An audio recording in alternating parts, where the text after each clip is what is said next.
Hello class, this is Mrs. Gregory. This lesson is for the Algebra 1A students, and I am today in this video just going over the notes for lesson 31. All right, so I want you to make sure you have your book. If you don't, please obtain your book somehow, because we're going to go ahead and open up to lesson 31. And we're going to be talking about rates, ratios, and proportions. We are on page, right here on page, I believe I have my book. I hope I have one of your books.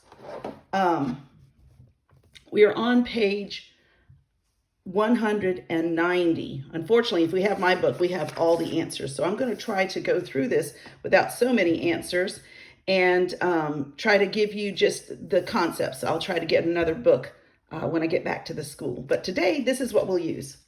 All right, the deal is today we're going to be talking about rates, ratios, and proportions. We're going to start with new concepts. And right off the bat, you see that we have the ratio is a new word. I want you to write down that vocabulary word. It's just a comparison of two quantities using division, all right? And here's an example, 2 boys to 3 girls, and it can be written 2 to 3, or you can write 2:3, or 2/3 is a fraction, okay? So it's just a ratio.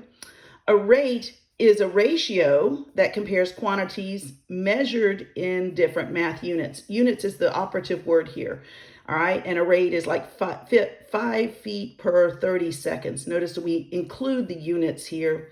15 apples for $6, 25,000 hits per month. All right, so we've got units. In this case, it's hits per 1 month, by the way. Then we have another little word called the unit rate. We add that in. It's a rate, which happens to be a ratio. All of these are interrelated. All right, and the biggest thing we know about rates is that the denominator is 1. A unit price is the cost per 1 unit. In fact, if we saw 25,000 hits per month, this is a unit rate because it's 25,000 hits per 1 month, okay?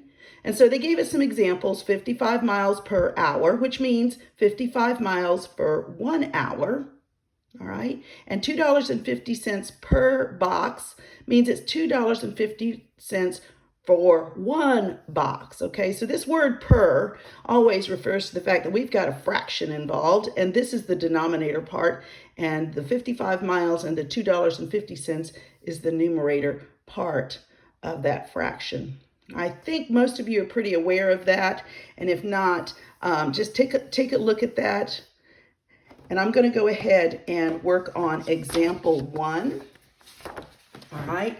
And like I do at school, the plan is for you to look along, follow along. You write down the examples. This assignment will be I will be looking over this examples. No, I will be getting your notes, receiving your notes next week. And but I just want to make sure that you understand that I am working this with you. Okay. All right, so let's go ahead and start with example 1. It says finding a unit rate. All right, and here's the question. Which is the better buy? 5 cans of tuna for $4.95 or 6 cans for $5.75. And remember, if I don't explain it well, the solution is here. You can always learn this on your own, but I am going to attempt to explain it with words and to work the problem out with you. All right, so let me move my book, get a clean sheet of paper. All right, so hopefully I put this in the right place, and we are looking at lesson 31, and I'm going to do example 1.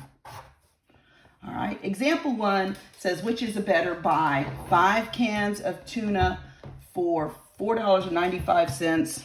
So which is the better buy? I'm going to write that down. Which is the better buy? Buy. Make sure you put a U in there or else it won't make sense in this case. Okay, and we have something that is $4, and we usually put the money on top when we're dealing with rates. I'm going to put this into fraction form. $4.95 for 5 cans. Or is it better to have 6 cans for $5.75, and then we get 6 cans? Which is the better buy? This is kind of normal. A lot of times your grocery stores go ahead and tell you what the unit price is. But for us to find the unit price, what I really want to do is divide $4.95 by 5 to find out how much is it for 1 can. Now, I used to do this, and it sometimes makes sense to some. I divide the denominator by 5 to get 1, and therefore I'm going to divide the numerator by 5. By the way, it'll be just less than $1 just from looking at it. And using my calculator, I find out that it is 99 cents, right? 99 cents. You can put it right there, but make sure you use the decimal. 99 cents for 1 can for this situation. And again, I'm going to do the same thing, but I want, instead of 6 cans, I want 1 can, right? And you can divide, but if it makes you happy, I divide both the top and the bottom by 6. That makes this a 1. And $5.75 divided by 6, again, just looking at it, I know it's going to be less than $1. It turns out that that is 96 cents per can, all right? And now I can actually compare. I couldn't compare before. Number one, I don't know the products. We also don't know the size of the cans, okay? So that's another thing that you would have to take into consideration if we were actually doing this, all right? But I'm just going to go ahead and say that I want to know how much is it for 1 can. And now that the denominators are the same, we can compare. It turns out the better buy is this one. This is the better buy, all right? I'm gonna write better buy. Why? Because 96 cents, right? 96, I'm gonna just put cents here, is less than 99 cents, all right? Not terribly difficult to do, but anytime you're looking for the unit rate, okay, and this is how we find a unit rate. Anytime we're looking for a unit rate, we need the denominator to equal to 1. All right, let me go ahead and move on. Example number 2 talks about converting rate. So let me put this back in here. Make sure you can see my book, and hopefully your book is open, and we're going to look at this. And I've talked about this a little bit before. It says a bus driver drives at 30 miles per hour. What is the rate of the bus in miles per minute? All right, I've talked about this before because this is all about converting units. So it's the same thing with converting rates. So I'm going to go ahead and do example number 2 right here. Example number 2. Remember, since we are on video, if I've gone too fast, you can stop and listen to this again. If you already know it, you can skip ahead. But at this point, I'm just going to try to do my very best to give you the examples like I would if I were on the board. It's a little bit more difficult because I don't have you guys slowing me down. And I don't mean that in an ugly way, but I mean sometimes I say things too quickly and you've slowed me down a little bit so that I can do this. So here's the question. It says a bus driver drives at 30 miles per hour. So a bus drives at, I'm just going to say 30 miles for 1 hour. That's the rate. Now, a lot of times we see that as mph, all right? And I need you to see that it's miles per hour, okay? And here's the question. What is the rate of the bus? The rate in miles per minute. All right, so this, truthfully, this is a converting. We're going to convert hours to minutes. So I've talked to you guys about this before. This is a conversion factor. We need to know what our conversion factor is. Our conversion factor in this case, conversion factor that we need for this is, we know that 1 hour is equal to 60 minutes. All right, that's a conversion factor. We need this information to do this. So as I've done this before, I'm going to start with 30 miles over 1 hour. And eventually what I want to do is turn into miles per minute. All right. So I've explained before, I need to multiply by a conversion factor. I need to turn this into a fraction. All right. Now I have to make a decision. Is it going to be 1 hour over 60 minutes that I put in here, or is it going to be 60 minutes over 1 hour? Excuse me. All right. And it turns out what I need to do is look over here. I'm not changing the miles, but I am going to change the minutes. So the minutes have to change. So what I want to do is I want minutes. This time I want it in the denominator because that's where it needs to end up. So I'm going to end up with 60 minutes in the denominator. All right. And then 1 hour in the numerator this time. All right. And if you notice, and I've done this before with you, I have an hours in the denominator, hours in the numerator, and they will cross themselves out, which leaves me with miles per minute. All right. So when I'm ultimately done, I'm going to end up with 30 miles in 60 minutes. All right. Now I'm going to put this over here again. 30 miles for 60 minutes. Miles per minute. It'll reduce to 1/2. All right. And I'm going to go ahead and do it like this. Miles per minute. But that we're not always comfortable with 1 miles per 2 minutes. We're going to just say 1/2 of a mile, all right, per minute. And sometimes we do it like this. Or we would say let's just leave it at that. It's going to end up being 1/2 mile per minute, or you can leave it like this. Either one of these are correct, all right? Either one of those are correct, all right? And you'll notice your book kind of leaves it right here. Now, they have a second problem. All right, 2B. Let me see if I'm going to have room for this one. Let me go ahead and get another sheet. All right, let's go ahead and look at this right here. These are word problems, so it can be a lot sometimes. But here we go. It says, an engineer opens a valve that drains 60 gallons of water per minute from a tank. How many quarts were drained per second? Okay, let's read it again. An engineer opens a valve that drains 60 gallons of water per minute. 60 gallons per minute, by the way. There's our rate from a tank. How many quarts were drained per second? So let's look at this problem and start with what we know and figure out which conversion factor we need. All right. We're going to start with B. I'm going to write down, this is actually example 2B. Example 2B. I'm going to put it that way so you can see it. All right. And it says an engineer opens a drain, and this drain runs at 60 gallons for 1 minute. And then here's the question. How many quarts, Q-U-A-R-T-S, were drained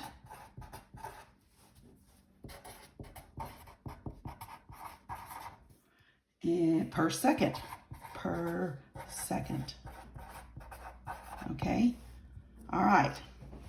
Here's the question. So I'm looking at changing minutes to seconds. We're going to be changing gallons to quarts and minutes to seconds. So this is a two times we're going to switch this. So I'm going to start, all right, your book is going to start with let me just go ahead and write down. We're going to go from 60 gallons per minute and we're going to turn it into, we don't know, X. I don't know what it is. It's my mystery number, which is my variable. And this time we're going to have it in quarts per second. All right. This is a two changer because not only am I changing minutes to seconds, I'm changing gallons to quarts. All right. So this is two parts. Now, first thing I want to do is I'm going to look for my conversion factors. And I'm going to go ahead and start with moving gallons to quarts, okay? So my conversion factor for this, all right, we know that 1 gallon is equal to 4 quarts. Let me make a Q out of that so it's a little easier. This is my conversion factor, all right, that we need for the first conversion, all right, because I'm going to change gallons to quarts. Again, I'm going to start 60 gallons, and I'm going to just say gals per minute, and I'm going to change that into quarts, QTS per minute. I'm not going to change the minute the first time. All right, so this is the first conversion. I'm going to multiply by my conversion factor. All right, and I have to decide. I can either make this 4 quarts per 1 gallon, or I can say 1 gallon for 4 quarts. All right, this is my choice, this or this, and it's going to go in this little box. I make it for myself because it's my conversion factor box. All right, so it turns out I'm going from gallons to quarts. Quarts needs to be in the numerator because in the end, it's got to be on top. So I'm going to make this 4 quarts for 1 gallon. And you'll notice that my gallons go away and I'm left with quarts per minute, and 4 times 60 gives me 240 quarts per minute. All right, that's the first half. So we've got half of the conversions made, but now we need to change minutes to seconds, okay? So that's my second part. So we can't stop here. We're not done. So now I'm going to start here. All right, I'm going to move 240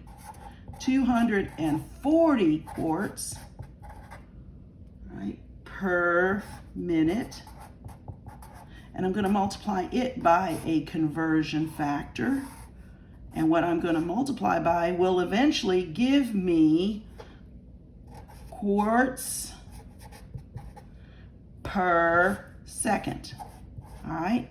Now this conversion factor I'm going to need is minutes to seconds.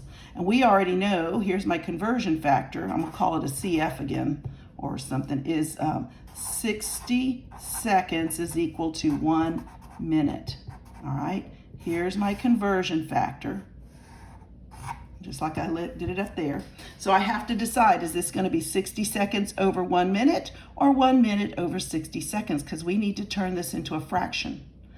Well, we're dealing with, we want it to be seconds in the denominator. So with that being the case, I'm going to put my 60 seconds down here, and I'm going to put 1 minute up here. So there's my conversion factor. I multiply through. I want you to notice that the minutes go away. All right, I'm left with seconds. So this will end up being 240 quarts for 60 seconds. Of course, you know that's not going to work. We got to reduce that. So my final answer, I know that 60 will go into 240 to, we know that 60, I'm going to just write the original, 60 gallons per minute is going to be equal to 240 divided by 60 will be 4 quarts per second. All right, there's our final answer. That's what they wanted. How many quarts were drained per second? This is 2 parts. First part, we're going to change first. We could have done the other way around, but we started with gallons and we change it to quarts. And then the second time, once we got that value quarts, then we're going to change minutes per second. All right, so this is 2 parts. If you need to, you might need to look at this again and go through the steps one more time. All right, I'm going to go ahead and go on to example. Well, let's talk about the next portion, because on page 191, we're going to have a new word, and our new word is called proportion. All right, I'm going to put my book up here again so you can see what I'm talking about, and hopefully you're not getting all my extra notes, all right, from the teacher book, but that's okay. It doesn't hurt you any. But the biggest thing I'm going to talk about right now is proportion. Proportion is an equation that shows two ratios are equal. Here's the big deal. The two ratios, the two fractions are going to be equal. We know that because if it's a proportion, they are equal. Now, as we know, here's an example. The equation 3/5 and 9/15 is a proportion. Why do I know that? Well, it turns out 3/5 and 9/15, if I reduce 9/15, it would be 3/4. They're the same equation, just this is in the reduced state, and this one is not. Therefore, they form a proportion. All right.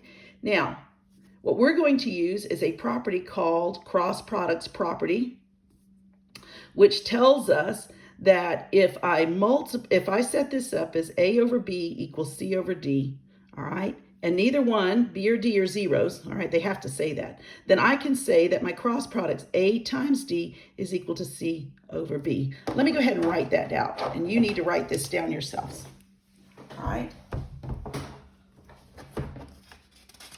All right, this is a very important, it's called the cross product property. All right, and it says if I have A over B equals C over D, then, and of course I'm assuming that B and D are not equal to 0. It can't be, or else these wouldn't be valid fractions. Then if that is the case, then I can say that A times D is going to be equal to C times B, or B times C. I might have gotten those a little bit. It doesn't matter. They mean the same thing. All right, but as you notice, this is a cross product. You notice that it kind of makes an X there. All right, and let me show you how this works with example 3. All right, we're going to go ahead and use example 3. So example 3, and apparently there's 2, so we'll start with 3A. 3A says X over 15 is equal to 2 over 3, all right? This is my fraction. I'm telling you that they're telling me solve this proportion. If they tell me it's a proportion, then I know that this fraction is going to end up equaling 2/3. Using cross products, I'm going to say X times 3 is going to be equal to 15 times 2. All right, so I'm going to write it over here. 3 times X is equal to 15 times 2. All right, now I'm going to solve this. You know how to solve this now. This becomes a 30. I divide both sides by 3. This becomes a 1. We're left with X is equal to 10. All right, so when I finished, I'm going to find that 10 over 15 is equal to 2/3. And that's true, because if I divide by 5 and reduce it, it reduces to 2/3. So my final answer is 10. All right. All right, let's do this same thing, and let's go to B. And B is a little bit more complicated because it's going to assume, all right, that we understand that we have worked with equations before, in which we have X over 1 divided by 12 is equal to 1 over 6. Now this is going to force us to use our distributive property. But again, the rule is the same. In my mind, I put parentheses over this. So I'm going to say X over 1 times 6, all right? X over 1, that quantity, I'm going to multiply that times 6. So my first one is 6 times X minus 1 is equal to, and I'm going to do this, 12 times 1. All All right, so let's go ahead and simplify both sides. And in this case, we've got to distribute the 6 to both things inside the parentheses. We end up with 6x minus 6 equals 12 times 1, which is 12. All right, now it's a matter of solving for x. All right, do not start with division first, because what I need to do first is isolate. We're going to isolate the 6x. All right, so we isolate first, which means I need to get rid of this negative 6 or minus 6. All right, if this is a minus 6, to turn this into a 0, right, to get it off this side, I need to add 6. All right. And because we want, whatever we do on one side of the equation, we do the exact same thing to the other, which is called the property of equality. We're going to add 6 to both sides, because technically we do not want to change this equation. So whatever I do on one side of the equation, I must do the exact same thing to the other. All right, so this goes away and becomes a 0. We don't need it anymore. And I'm going to bring down my 6x. I'm going to bring down my equal sign, and then I'm going to add 12 plus 6, which is 18. Of course, we don't want 6x. We want 1x. So we divide this by 6, and again, whatever we do on one side, we must do to the other. All right, and we turn this x into a 1. X is equal to 3. All right. Now, the way to check it, I'm going to put my check over here. All right, if you can see that, I'm going to say 3 minus 1 over 12. Does it equal 1/6? And we're going to find that this is 2 over 12. Does it equal 1/6? And if you look at it, if I reduce 2 over 12, guess what? It ends up being 1/6. Or I can even do cross products. 12 equals 12. 2 times 6 is 12, and 1 times 12 is 12. So there's a cross products rule too. So that works. All right. Hopefully you got this. Hopefully this makes sense to you. All right, and I'm going to go ahead and move on to example number 4. All right, move that out the way. All right, now, of course, they say it's multi-step proportions, but guess what? Seems like everything they've given us so far is a multi-step. All right. Says the ratio of boys to girls in a math class is 3 to 2. All right. The class has 25 students in all. How many boys and how many girls are in the class? All right. This is not terribly difficult. I'm going to go ahead and show you how to work this. All right. So let's look at the problem. Example 4. All right, it says that the ratio of boys to girls, and I'm just going to say boys to girls, is, what did they say? 3 to 2. All right, now with that being the case, and then they say, this is my basic facts, they say that there are 25 students in the class.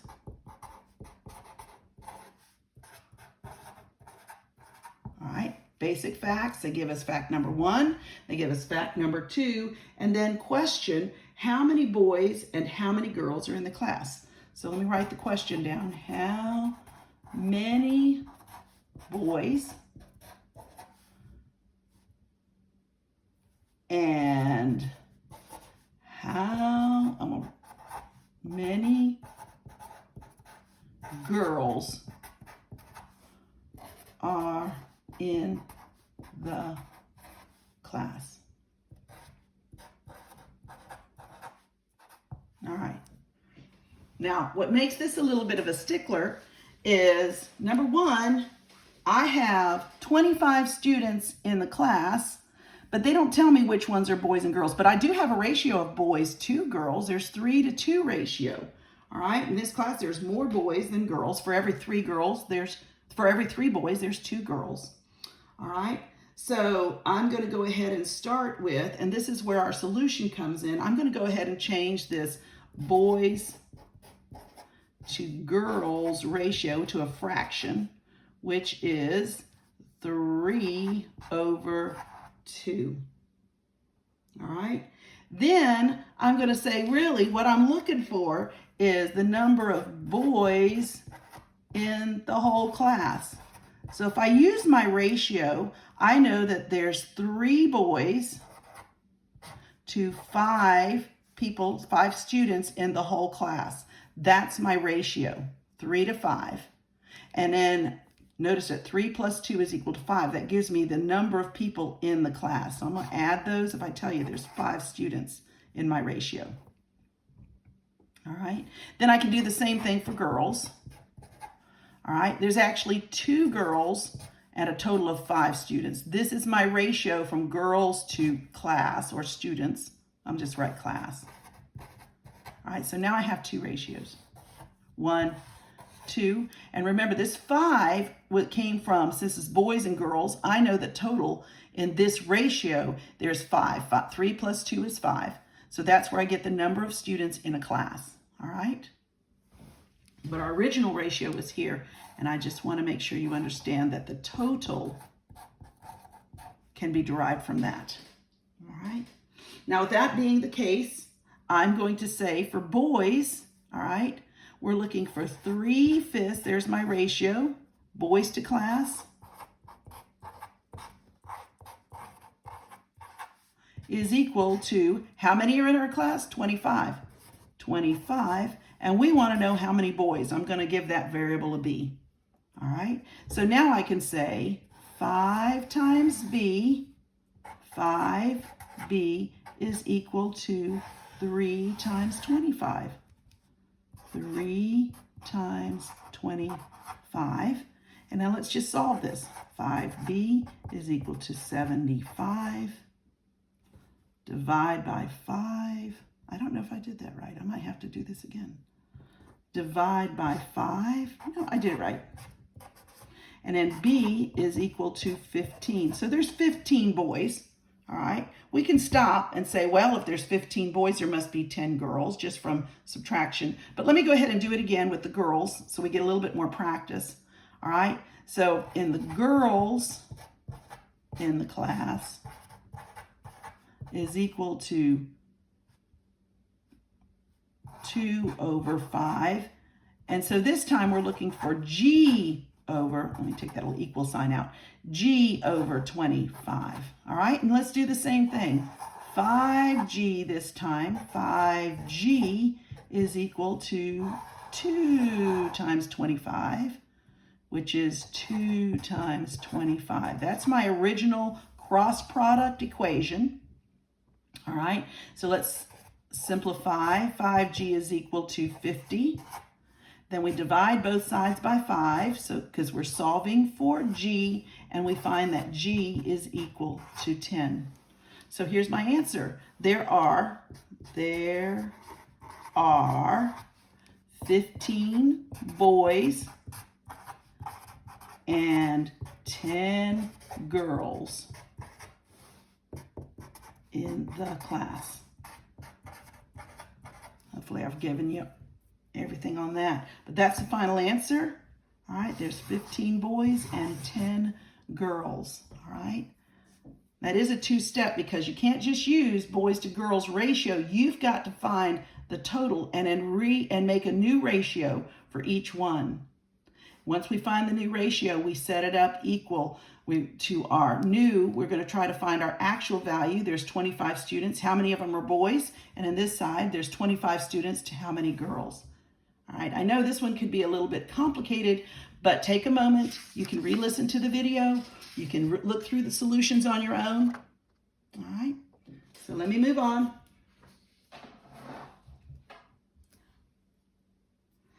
All right, they have another question. It says B. Let's read that together.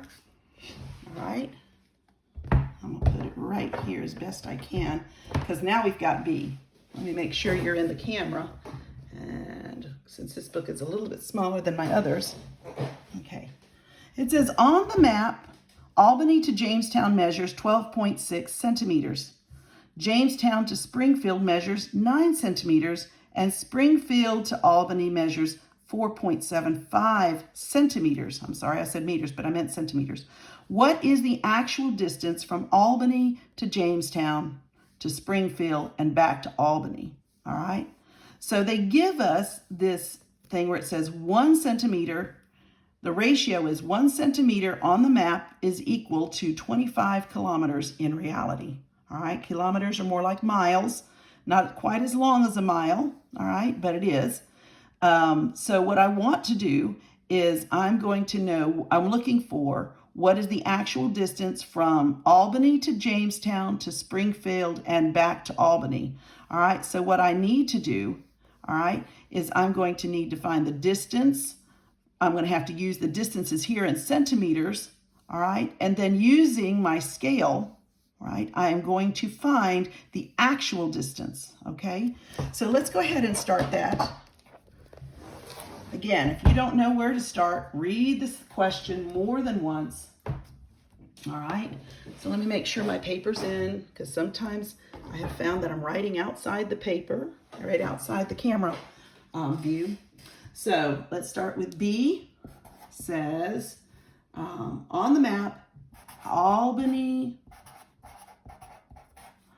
to, I'm gonna just do this, Jamestown is 12.6 centimeters, all right? Then they have another, says Jamestown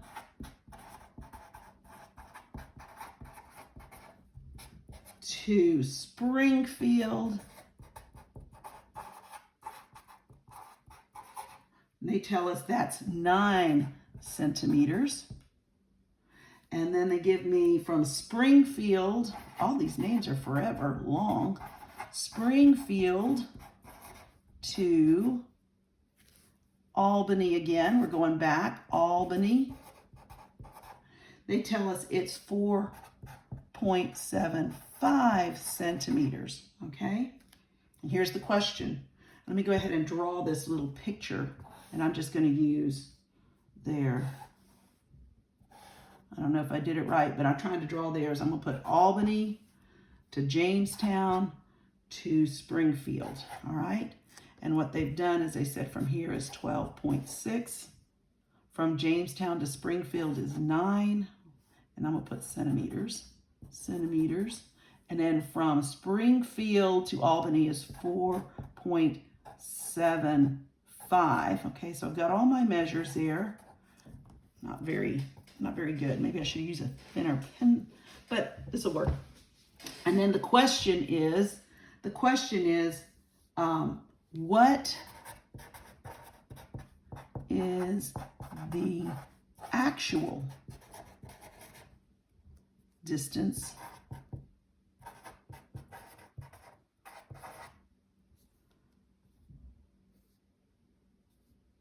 all right, I'm going to use their letters, from Albany to Jamestown to Springfield and back to Albany. I know I should have probably written them all down, but it's a lot of writing. But Albany to Jamestown to Springfield to Albany, all right? And they did, in the picture, you'll see where there's a scale. This is important because the scale says that for every 1 centimeter, it is equal to 25 kilometers, all right? So I'm looking for the distance all the way around, which technically, another word for the distance all the way around is the perimeter of this object. Okay, let me make sure I got everything in. Good. And what I need to do first is I need to add and find this value. So I need to add 12.6 centimeters plus 9 centimeters plus 4.75 centimeters to find what the distance from there all the way around is from the map, okay? So we will add those together, 12.6. You can use your calculator. Of course, I'm just going to cheat and use the book because they've gone ahead and done that for me, and they told me it was 26.35 centimeters, all right? That's where that number comes from, all right? So I'm going to turn my scale into, I will turn this proportion, I'm going to put this into this format. I'm going to say 1, let me do like the book does so I don't mess them up. I know that 26.35 centimeters all right?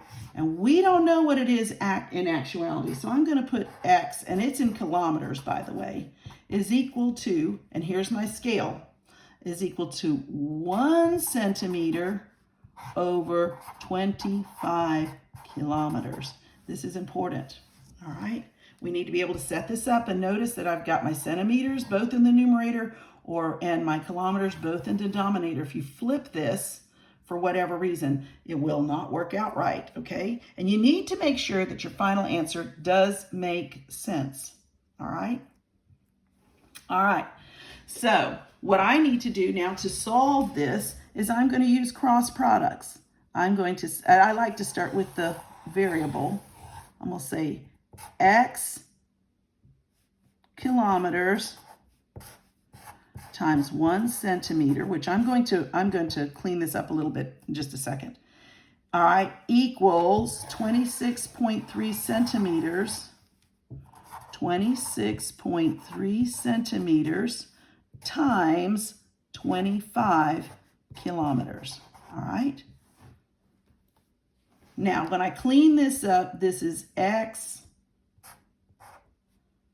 just 1, equals, okay, and this is kilometers per centimeters, x kilometers times centimeters, all right? Then this is 26.3 times 25 centimeters per kilometers, all right? So 26.3 times 25 is equal to 658, and I'm going to go ahead and times 0.75.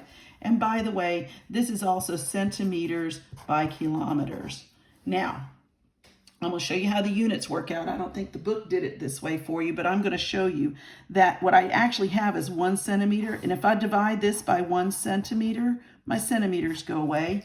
And if I divide this by 1 centimeter, all right, just like I would have, then I'm going to end up with centimeters being gone. So I'm left with x is equal to 658.75 kilometers.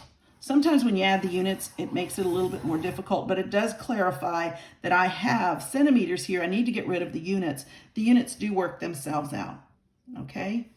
But technically, all I did was say that x times 1 is equal to 26.3 times 25. And ultimately, I was looking for x, which is in kilometers. And so I still end up with the answer 658.75 kilometers, okay? All right, you can look at your book. It's very close to it's pretty much the same thing as I've done. All right, so I'm going to let that just move on to the next. If you need, look at it again. All right, I've got one more example for you. But before we get to that example, if you look at the bottom of page 192, you're going to see where they start off with proportions are used a lot of times. All right, and they're giving us distance rate formula, okay? So proportions are used. We're going to show you the distance. I'm going to call it the distance formula.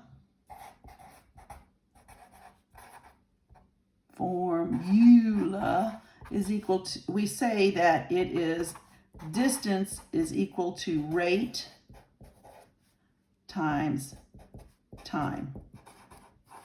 All right. Now, if I want to find, and we did this not too long ago, and I'm going to go ahead and write this down. If I want to just find the rate, I can divide both sides by time. And I'll end up with rate is equal to distance divided by time. And if I just wanted to find time, divide both sides by rate. I'll end up equals distance divided by rate.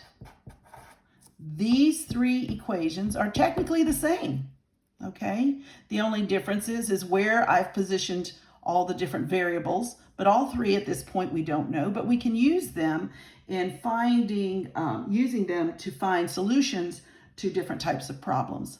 So let's use this in example 5, all right? It says, let me go ahead and put this in front of you, and I'm going to cover the lesson practice because that's going to be your next assignment.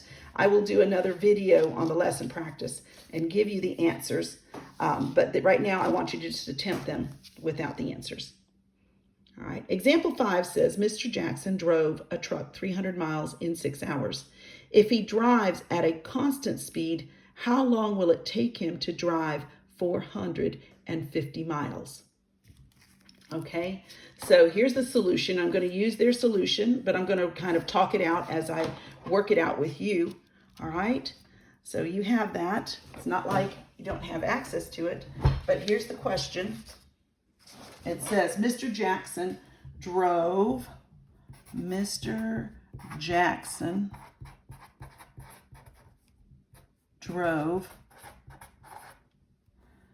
300 miles in 6 hours. All right. If he drives at a constant speed, and that's important, all right, and I'm just gonna write constant speed, which means he's just staying at the same speed the whole time, because you gotta stipulate that he's not stopping and going or slowing down. Okay, so we've got to say he's in constant speed. Then we can ask this question: how long will it take him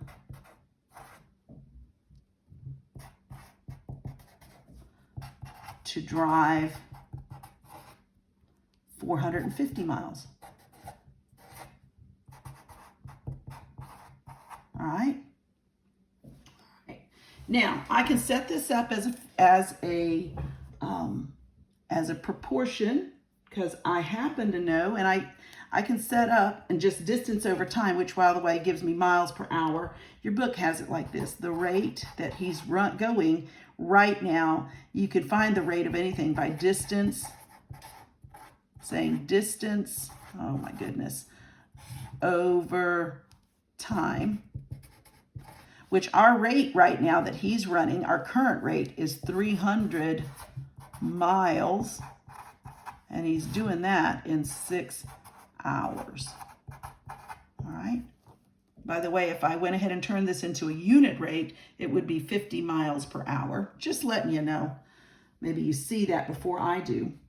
But now what I'm looking for, it says, how long will it take him to drive 450 miles? So I'm going to use this as my first proportion, since nothing's going to change. 50 miles, I'm going to put I over 6 hours.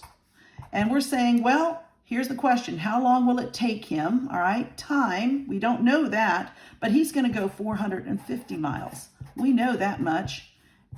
This is our mystery, so we'll make that a variable. X is the time it'll take to go 450 miles. We'll set this up as a proportion, and again, I'm going to use my cross products. I'm going to say X, I like 300 times X times 300, or 300 times X, same thing. And we're going to multiply that, and we're going to say, here's my cross product, by the way. You don't see it. There's my X, and it's 406 hours times 450 miles. I went ahead and left the units off this time. All right, so let's clean this up. 300 times X is equal to 6 times 450, which happens to be 2,700. All right, but we're looking for X, which happens to be in hours, and we're going to divide that by 300. Divide by 300, and we're going to find that X is equal, of course this is pretty easy, 27 divided by 3, because we can get rid of the zeros, ends up being 9, and so the answer is going to be 9 hours. Now I can confirm that, right, by making sure that they actually do equal each other. All right, that's a check. And I can also look at it and say, this is proportional. 300 over 6 is equal to 450. This number, notice that 450 is greater than 300. Well, this X needs to be greater than 6.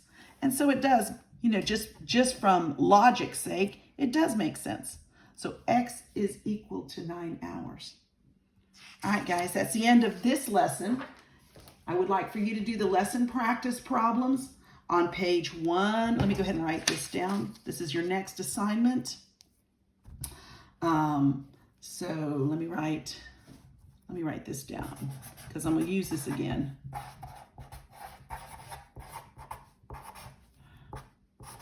Algebra 1A, and this is your practice. Here's the assignment. Practice lesson 31. It's on page 193. You will do problems A through H. All right. I want you to do those problems. I'm going to turn this video off, and I will send another video with the answers. But please do these first. All right. It makes sense that you would do this first. All right. Good luck.